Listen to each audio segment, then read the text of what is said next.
Hello my dear students, welcome back to our channel Pragati Tutorial Jobs Consultant. Myself Nidhi Sharma, and I am talking about the chapter number 1 real numbers of class 10th mathematics subject.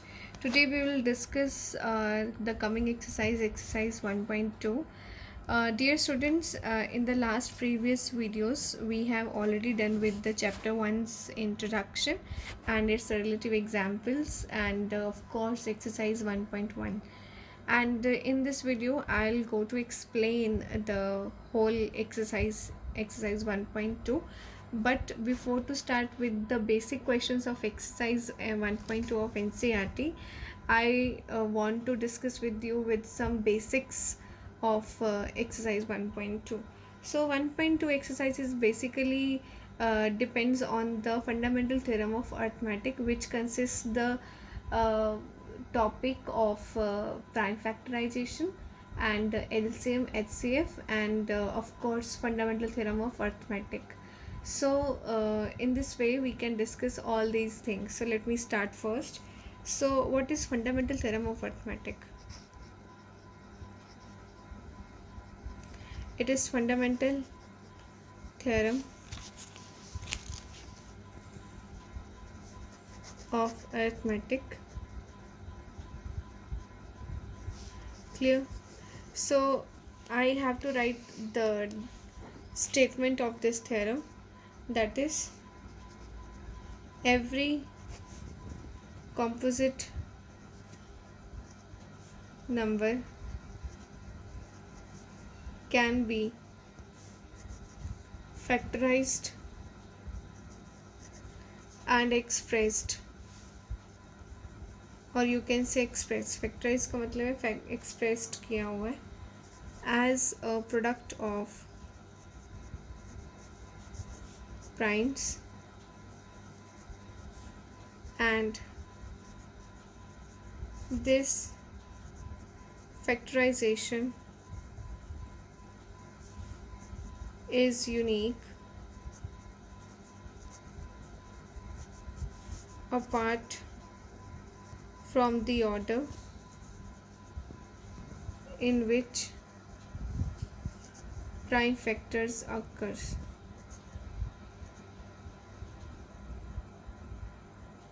Actually they are talking about the nature of the numbers. Real number आपको पता है which is rational as well as irrational. Clear? Composite number क्या होता है? Composite number is that,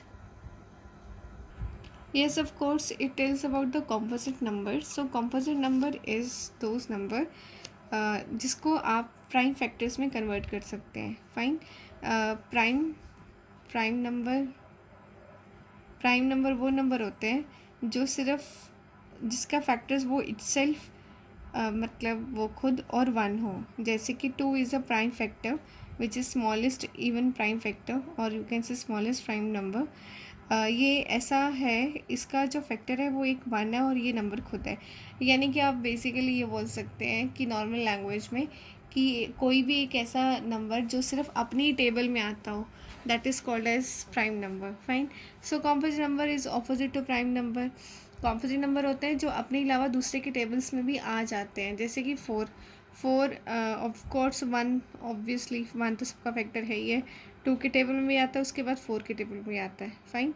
so 4 is a composite number, और composite number is basically known as which can be written in the powers of primes. Prime की powers में जिसको लिखा जाए 2 into 2, that is called as 2 raised to power 2.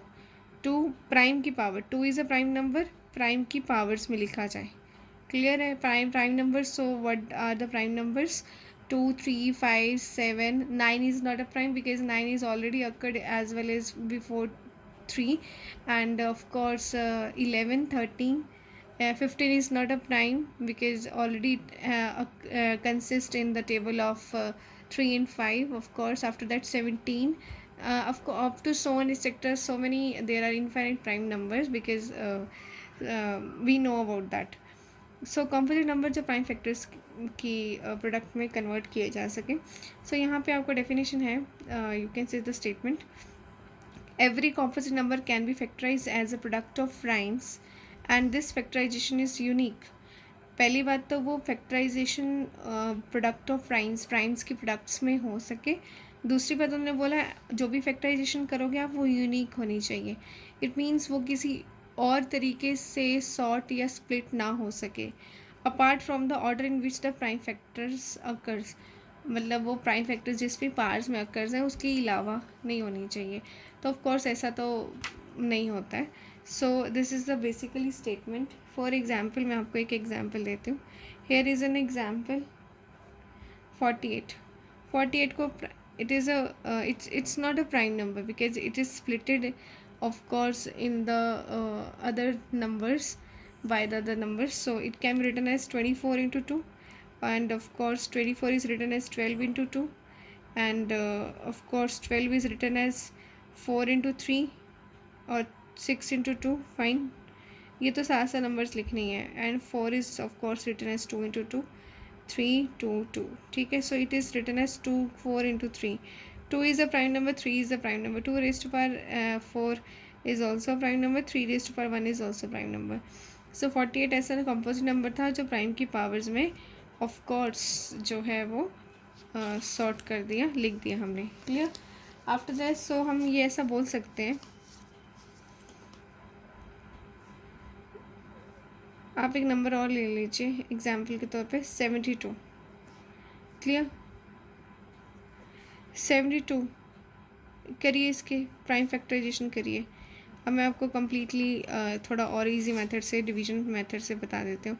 72 2 3 6 2, it is about what ever 1 8, it is 9, it is 3 3 3 1। clear? So it is about 2 raised to power 3 and 3 raised to power 2। अगर आप वैसे भी करें तो 8 into 9 it's 72, fine। So it's a verified। So both composite numbers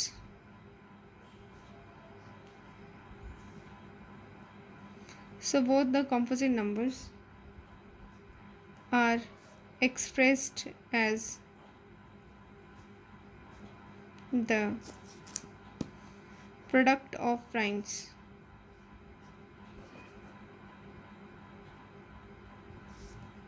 in a unique way।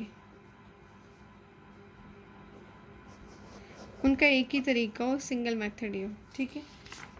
So fundamental theorem of arithmetic is use to find the LCM receive of the integers, हम ये भी कह सकते हैं। So therefore fundamental theorem of arithmetic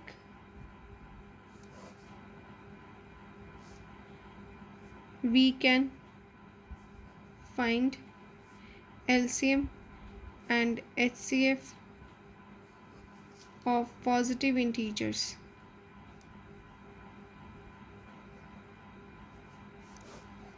clear होगी बात ये? अब वो कैसे होगा?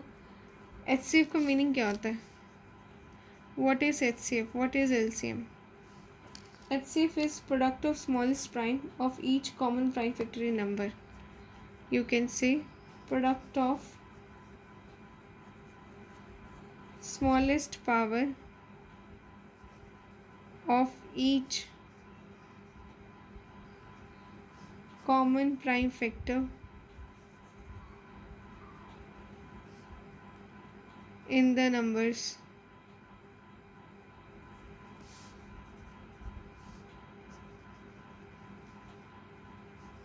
product of greatest power of each prime factor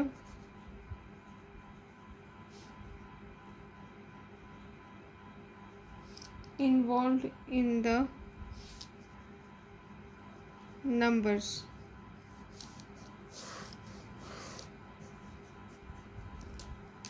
तो HCF क्या होता है? प्रोडक्ट ऑफ स्मॉलेस्ट पावर, ठीक है। और LCM क्या है? Greatest power. Each time involve in the numbers, of course it is about the expansion, or you can say splicing, fine। So here we can write HCF of two numbers into LCM of two numbers equal to product of that two numbers। अब हम करते हैं इसके साथ का question है using prime factorisation method. ये कई बार पेपर में अपीयर हो चुके हैं इस तरह के क्वेश्चंस। कुछ क्वेश्चन में कुछ भी नहीं है। Find HCF and LCM of 30, 72 and 436 32 sorry. आप ये 3 नंबर्स का LCM और HCF निकालिए। मैं तो ट्री मेथड से करना ज़्यादा आसान रहता है। So solution is about tree method. 32 and 15 3 and of course 5. Fine, it is almost done. So 30 equal to 2 into 3 into 5. Clear? Next number is 72. 72 2 36 2 18 2 9 3 3 432 2 216 216 then of course it's about 2 यहाँ पे आएगा 108 it's about 2 it's 54 it's about 2 it's 27 3 9 3 3 of course it is stop है। जहाँ पे भी prime factors आ जाएंगे ये ख़त्म हो जाएगा। सो 72 इक्वल्स टू 2 इंटू, आप ये प्राइम फैक्टर्स को लिखिए, 2 इंटू 2 इंटू 2 यानी कि 2 raise to power 3, 3 into 3 3 raise to power 2। 432 is 1 2 3 4। occurrence of 2 is 4 times into occurrence of 3 is 3 times. Clear? Here it has only one power. So what about HCF? HCF अभी हमने ऊपर क्या लिखा था, smallest power of each common prime factor. So 2 की power 1 यहाँ पे है, 2 की पावर 3 है, 2 की पावर 4 है। What is the smallest one? 2 raise to power 1। 3 raise to power 1 यहाँ पे, 2 यहाँ पे, 3 यहाँ पे। क्लियर? सो 2 इंटू 3 5 यहाँ है, यहाँ नहीं है, यहाँ नहीं है, तो 5 तो है ही नहीं कहीं पे, तो यानी कि ये तो 6 ही हो गया। अब एलसीएम हमने ले लिया ग्रेटेस्ट पावर। ठीक है, तो सबसे बड़ी पावर किसके पास है? सबसे बड़ी पावर इसमें तो है ही नहीं, 30 में तो है ही नहीं। 2 में 2 की 3 है और 2 की 4 है, यानी कि 2 की 4 इंटू 3 की 2, 3 की 3, 3 की 3, ऑब्वियसली जो बड़ा नंबर है वही लेंगे। 2 की 4 16, ये 27, जो भी तुम मल्टीप्लाई करोगे वो आंसर में आ जाएगा। क्लियर है ये बात अच्छे से? So in this way you can sort your problems and of course the next question is about show that 12n cannot end with digit 0 for any natural number n।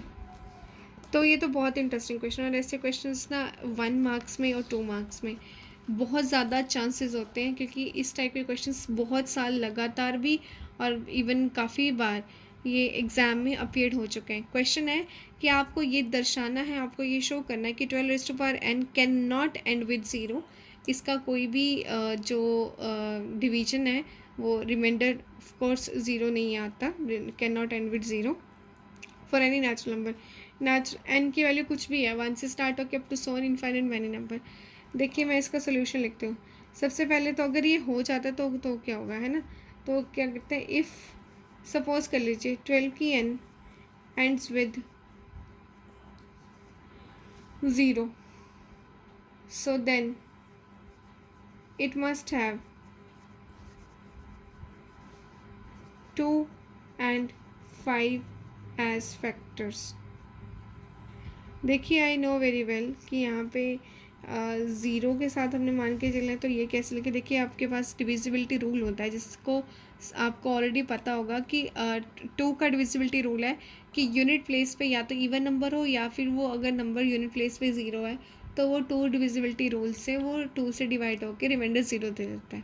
Similarly 5 का divisibility rule है कि जो भी number जिसको आप check कर रहे हो कि अगर वो नंबर 5 से डिविजिबल है या नहीं है, डिविजिबिलिटी होने का मतलब है रिमाइंडर आपका ज़ीरो आता है, तो आप डायरेक्टली चेक करते हैं कि वो उसका जो यूनिट प्लेस है उस नंबर का या तो वो ज़ीरो हो या वो 5 हो।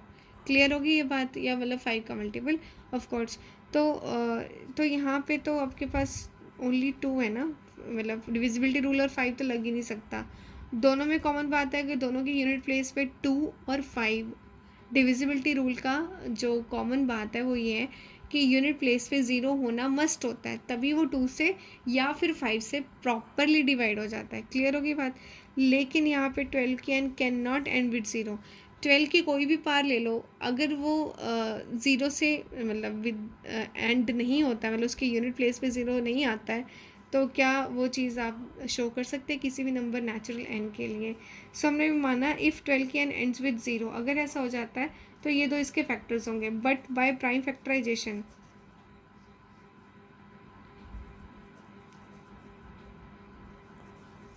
but by prime factorization 12n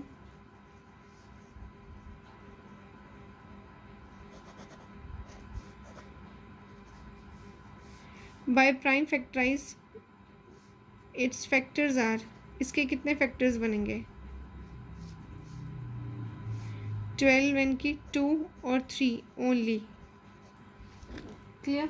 so the uniqueness of fundamental theorem of arithmetic guarantee करते हैं यहाँ पे that there are no other prime in the factorisation of 12 की n।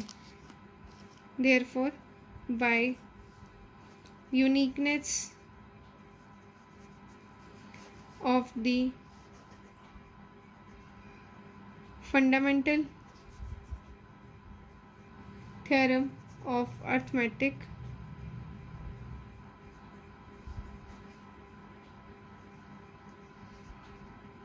guarantees that or assured that there are no other primes, clear, which consist 2 and 5 other primes in the factorization of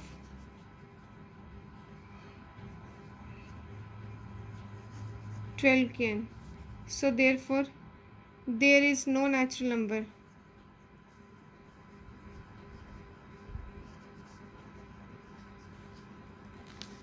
n for which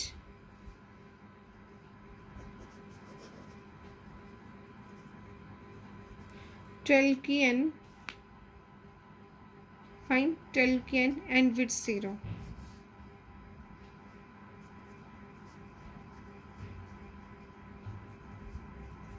जो चीज़ मैंने आपको खोल मतलब hourly समझाई थी ना वो मैं अब आपको बता रही हूँ। जैसे 12 नंबर है, इसको आप कैसे लिख सकते हो 6 into 2 that is 3 into 2 into 2, यानी कि 2 की 4 2 की 2 सॉरी और 3 की 1। क्लियर होगी बात। अगर कोई भी नंबर डिविजिबिलिटी रूल, अगर उसका यूनिट प्लेस कोई भी नंबर है कितना भी बड़ा है, अगर उसका ये वाले बॉक्स का नंबर उठाते हैं तो ये नंबर क्या कहलाता है बताएंगे आप, यूनिट प्लेस पे। और डिविजिबिलिटी रूल तो बनते ही यूनिट प्लेस डिजिट के लिए हैं। तो अगर यूनिट प्लेस पे हम बेसिक सेंस में बात करें, या तो यहाँ 0 है या यहाँ 5 है। क्लियर होगी बात। तो वो divisibility rule by even number, ठीक है, ये दोनों डिविजिबिलिटी रूल बाय 5 हो सकते हैं। या फिर यहाँ पे 0 हो तो वो इवन नंबर से भी यानी कि 2 नंबर से भी डिवाइड हो सकता है।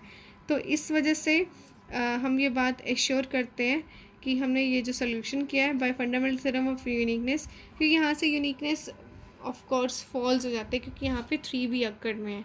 ठीक है, तो अगर यूनिट प्लेस पे 0 होगा किसी भी नंबर के तो 3 तो उसके प्राइम फैक्टराइजेशन में आएगा ही नहीं।